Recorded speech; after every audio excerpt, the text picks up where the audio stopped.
In this lecture, I want to talk about Aristotle on habituation, which is a very important part of his moral theory. And I think a good way into this is to talk about the problem we ended the last lecture with. You know, a life of virtuous activity is supposed to be a flourishing one. If it's flourishing, it's supposed to be complete or lacking nothing it might make sense to want. Well, but is that so? Is it going to be a pleasant life? Remember, pleasure makes sense to want. And well, it seems like it's often unpleasant to be virtuous, to be, say, generous or brave. Here's how Aristotle handles that. Aristotle says, look, true virtue requires that you feel the right way about your actions. And part of feeling the right way about what you do is that you should generally enjoy doing the right thing, or at the very least, it shouldn't make you miserable. If you truly have virtue, you are going to enjoy doing the right thing.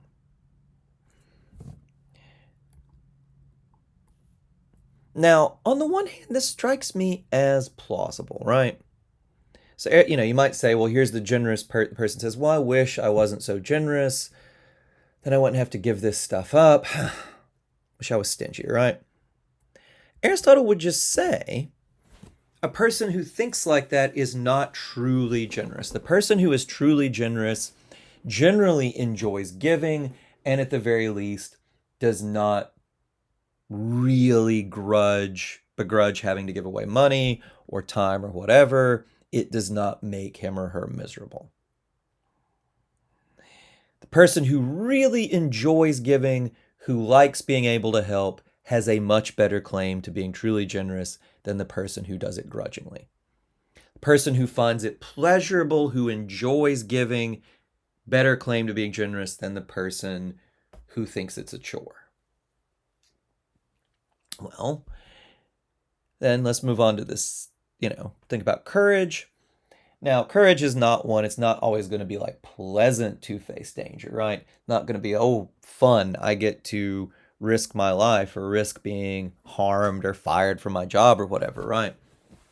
But Aristotle will say the person who is not overly afraid of danger, the person who faces it with confidence, who does not find it so unpleasant to face, has a better claim to courage than the person who might face it but is utterly terrified.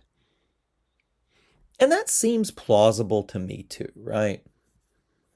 The, you know, the truly brave person is the one who feels maybe not no fear, right? But only an appropriate level of fear.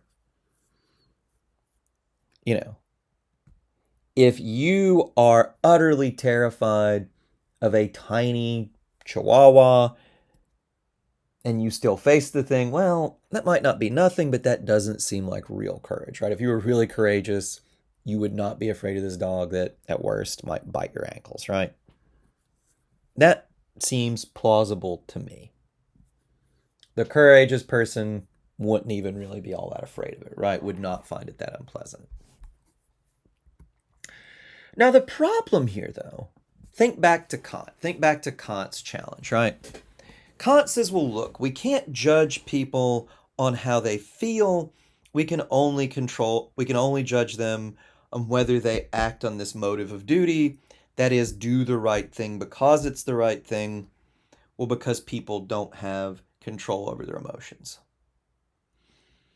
I can choose to help because somebody needs help. I can choose to face danger because I see that it's morally required of me. I can't, though, choose to enjoy giving or not to be as afraid as I actually am, right?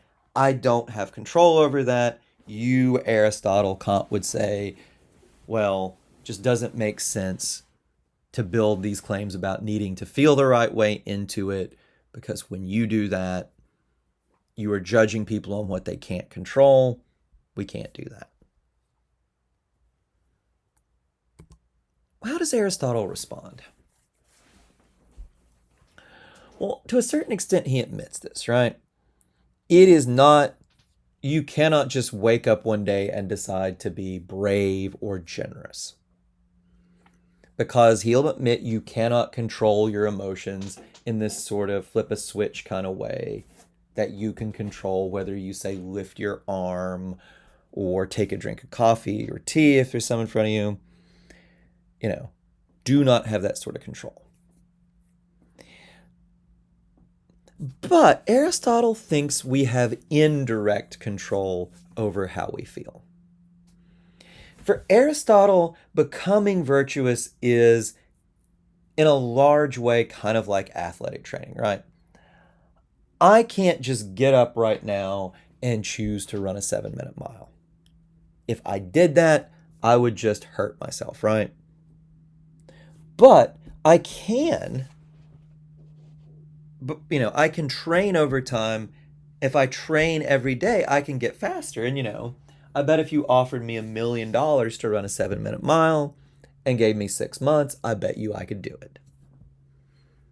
In the same way, you can't just choose to become brave or generous right now because you're not going to feel the right way. But over time, you can train yourself to feel the right way. Well, how do you do that?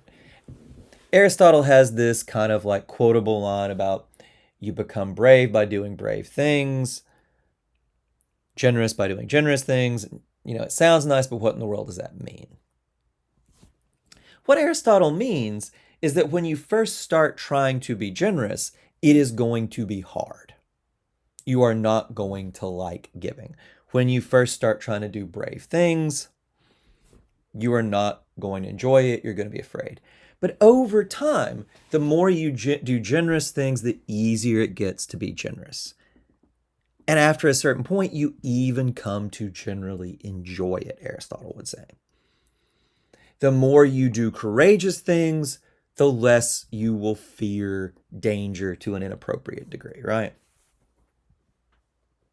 And eventually, if you do it enough, you will come to feel the right way. You will legitimately possess the virtue in question.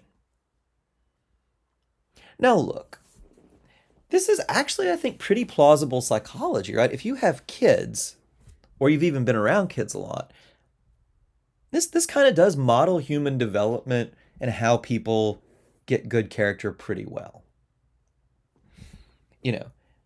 I will say from a lot of personal experience, toddlers do not like sharing when you first ask them to share. There is much weeping and wailing and maybe even smacking brother in the head. But they get better at it, right? And it's just a joy to see, right? After a certain point, they will share spontaneously and they're happy to do that, right? I mean, we haven't got to the point where our kids are perfect with this, but we are seeing sometimes now sharing is not a chore. They actually enjoy it. It's like, oh, brother wants the book. Okay, here, I'll make him happy. This does seem to be a plausible bit of human psychology. Well, but you might say, okay, Aristotle, isn't this a little dismissive? Doing something, facing danger because you feel like you should, well, that's not nothing, right? Giving somebody money when they need it, even if you're like, oh, damn it, I don't want to do this, well, that's not nothing, right? Well, Aristotle would not deny that it is. The person who gives because he's supposed to is better than the miser who never gives anything. The person who faces danger, even if he's terrified, more afraid than he should be, is better than the coward who just pretends not to see or runs away, right? But what Aristotle will say is that these people are not truly virtuous. He says that they are in this middle state of what he calls continence. They are continent people. According to Aristotle, virtue and vice exist on a spectrum. If I had a whiteboard in front of me, I'd draw a line that goes all the way up to the top of the board and all the way down to the bottom of the board. And at the very top of that line, you might say perfect or superhuman, godlike virtue. At the very bottom, the worst possible vice. And now Aristotle would probably say, no humans have perfect virtue. And, we might not know of any, at least he thinks we don't know of any. And at the very bottom, it might be impossible to have the worst possible vice, at least for very long, because you might kill yourself very quickly. But, if you're very close to the top, very near perfect virtue, we'll call that virtue. If you're very near the bottom, well, that is vice. Now, continence is a middle state that is closer to virtue than vice. And the continent person generally knows what he or she should do.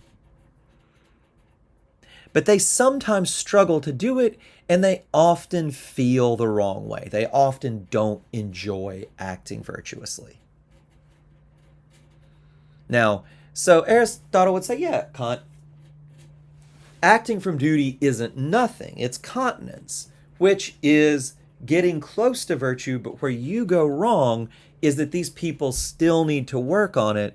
They need to do more work till they get to the point that they truly enjoy being virtuous. That is true virtue. Duty, which you make such a big deal of, isn't a bad thing. In fact, it's good because it's a long way toward virtue, but it's not the end goal. We shouldn't rest content with that. Aristotle will also talk about incontinence. And incontinence is a middle state as well, but it starts to get closer to vice. And the incontinent person usually knows what's right. He knows what the right thing to do is, but he often doesn't do it. He is the kind of person who feels like maybe he should face danger or he should give, and he's like, I'm not going to do that. And he often feels guilty about not doing what he should. I shouldn't have just, walked away from that, or I should have given my friend some money, or I should have helped him with this. He feels bad about it, but he still often does the wrong thing. The vicious person at the very bottom not only reliably does the wrong thing, he feels the wrong way about it, right? The truly virtuous person might see someone getting bullied if they're in school or bullied by the boss at work, and they will stand up and not feel all that afraid, right? The continent person might stick up for the person who's being bullied, but they are really afraid. They might wish they didn't have to do this. The incontinent person will see it and think, oh God, I should do something, but man, I don't know. Then they'll pick on me, or then I might lose my job. I really should do something. I feel bad about it, but I'm just not, right? That is the incontinent person. The vicious person not only does the wrong thing, he feels the wrong way about it. If the vicious person saw someone getting bullied, at the very least, he'd probably think, look at that schmuck, right? I'm glad I'm not the kind of person who I'd stick my neck out for an idiot like that. He might even go join in on the bullying, right? At the very least, whether it's at work or, in school or whatever, at the very least, he wouldn't do anything, and he would probably feel pretty smug and self-congratulatory that he was, say, wised up or smart enough not to stick his neck out, right? That's the way the truly vicious person thinks. Fill in examples with other vices here, but he does the wrong thing pretty reliably, and he usually feels the wrong way about it. He does bad things and pats himself on the back for being smart enough not to be a sucker like other people. Thrasymachus is very much a vicious person, or at least he preaches a good line of being a vicious person by Aristotle's account, right? Even though Aristotle doesn't mention Thrasymachus, he would be a very good example of this. All right, So hopefully we've said a bit about the role of virtues in feeling, and you understand what this idea of habituation is. We will say just a little bit more about Aristotle's picture of the virtues in the next lecture.